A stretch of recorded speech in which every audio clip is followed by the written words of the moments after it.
Broiler মুরগির সর্দি রোগ কেন হয়? আপনারা হয়তোবা অনেকেই জানেন না, ব্রয়লার মুরগির যদি সর্দি রোগ হয় তাহলে কিন্তু ২৪ ঘন্টার মধ্যেই মুরগির ওজন অনেক পরিমাণে কমে যায়। এক্ষেত্রে আমাদের মুরগিগুলোর যেন ওজন কমে না যায়, পাশাপাশি আমরা যেন দ্রুতই মুরগিকে সর্দি রোগের হাত থেকে সুরক্ষিত রাখতে পারি, সেজন্য আমাদের কিছু ঔষধ ব্যবহার করা প্রয়োজনীয়। মূলত সর্দি রোগের বেশ কিছু ঔষধ আছে, তবে সব ঔষধ ব্রয়লার মুরগির জন্য ভালো কাজ করে না। কিছু কিছু সর্দি রোগের ঔষধ ব্রয়লার মুরগির জন্য অনেক ভালো কাজ করে এবং দ্রুতই মুরগিকে সর্দি রোগের হাত থেকে সুরক্ষিত রাখে। আপনারা অনেকেই সর্দি রোগের নাম শুনলে আতঙ্কিত হয়ে পড়েন, কিন্তু আপনারা অনেকেই জানেন না, আমরা যদি সঠিক সময়ে সঠিক ঔষধ ব্যবহার করতে পারি তাহলে ২৪ ঘন্টার মধ্যেই মুরগির সর্দি রোগের সমাধান হয়ে যায়। তবে সর্দি রোগের সমাধান জানার পূর্বে আমাদের জানা প্রয়োজন মুরগির সর্দি রোগ কেন হয়। আর আমরা যদি এই সঠিক কারণটা জানতে পারি তাহলে আমাদের মুরগির সর্দি রোগ কখনোই হবে না বা হওয়ার সম্ভাবনা থাকে না বললেই চলে।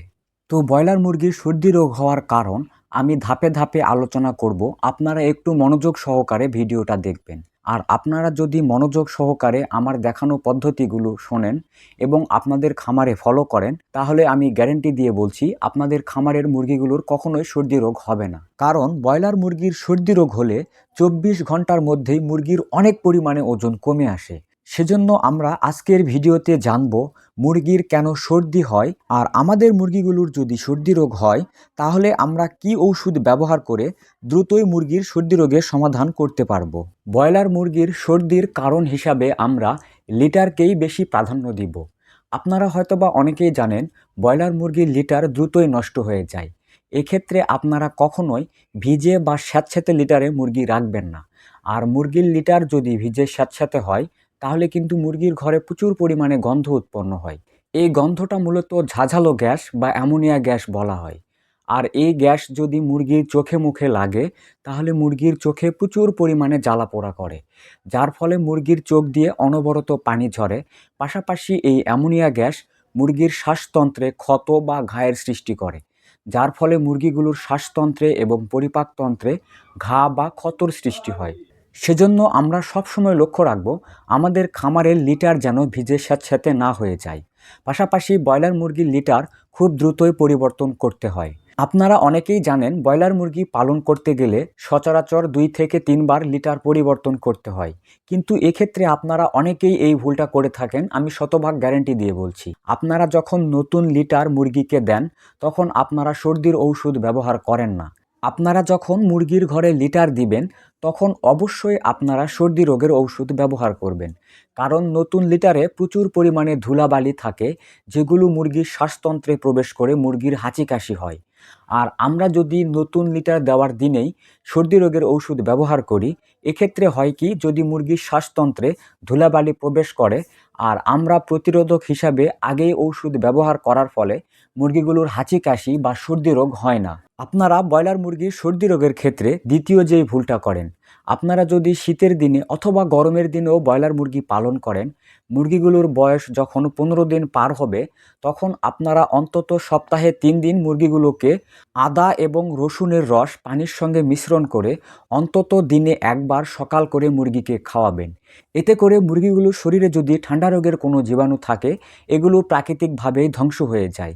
এই পদ্ধতিগুলো আমি আমার নিজের খামারেও ফলো করি, যার ফলে আমার মুরগিগুলোর ঠান্ডা সর্দি বা হাঁচি কাশি অনেক কম হয়। আপনারা অনেকেই তৃতীয় যেই ভুলটা করেন, আপনারা অনেকেই সর্দি রোগের ডোজ কমপ্লিট করেন না। সাধারণত সর্দি রোগের ডোজ ৩ থেকে ৫ দিন হয়ে থাকে। আর আপনারা যদি সর্দি রোগের ডোজ কমপ্লিট না করেন তাহলে মুরগির শরীরে সর্দি রোগ তীব্র মাত্রায় আবারও ফিরে আসতে পারে। এক্ষেত্রে আমি আপনাদের বলতে চাই আপনারা অবশ্যই সর্দি রোগের ডোজ কমপ্লিট করবেন। আপনাদের ব্রয়লার মুরগির যদি সর্দি রোগ হয়ে যায় এক্ষেত্রে আপনারা কিভাবে ২৪ ঘন্টার মধ্যেই সমাধান করবেন। আমাদের মুরগিগুলোর যদি ঠান্ডা সর্দি হয়ে যায় এক্ষেত্রে আমরা কার্যকরী ঔষধ হিসাবে মাইক্রোনিট এবং ডক্সিভেট ব্যবহার করতে পারি। সাধারণত মাইক্রোনিট এবং ডক্সিভেট ঔষধ ৩ থেকে ৫ দিন ব্যবহার করতে হয়। আপনারা এই ঔষধটি শুধুমাত্র সকাল এবং সন্ধ্যার পানিতেই ব্যবহার করবেন। আপনারা অনেকেই ভুল করেন 3 বারের পানিতেই সর্দি রোগের ঔষধ ব্যবহার করেন। এতে করে মুরগিগুলোর কিডনি দুর্বল বা নষ্ট হয়ে যেতে পারে। সেজন্য অবশ্যই আপনারা দুপুরে বিশুদ্ধ এবং ফ্রেশ পানি পরিবেশন করবেন। পাশাপাশি আমি আপনাদের সাবধানতা হিসাবে একটা কথা বলতে চাই, আপনারা যখন ব্রয়লার মুরগি বিক্রয় করবেন, এ সময় আপনারা কখনোই হায়ার অ্যান্টিবায়োটিক ব্যবহার করবেন না। আপনারা যদি মুরগি বিক্রয়ের সময় হায়ার অ্যান্টিবায়োটিক ব্যবহার করেন তাহলে মুরগির ওজন অনেক পরিমাণে কমে আসে। আর আমাদের মুরগিগুলোর যদি বিক্রয়ের সময় সর্দি রোগ দেখা দেয়, এক্ষেত্রে আমরা মুরগিগুলোর সর্দি রোগ ভালো করতে পাশাপাশি মুরগিগুলোর যেন ওজন কমে না যায় সেজন্য আমরা এটিভেট ঔষধ ব্যবহার করতে পারি। সাধারণত এটিভেট ঔষধ মুরগির দ্বিতীয় পর্যায়ের ব্যাকটেরিয়া ধ্বংস করার জন্য অনেক ভালো কাজ করে।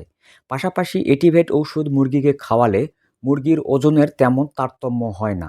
এক্ষেত্রে আমি আপনাদের বলবো, আপনাদের মুরগিগুলোর যদি বিক্রয় করার সময় সর্দি হয়ে থাকে, এক্ষেত্রে আপনারা হায়ার অ্যান্টিবায়োটিক ব্যবহার না করে এটিভেট ঔষধ ব্যবহার করতে পারেন।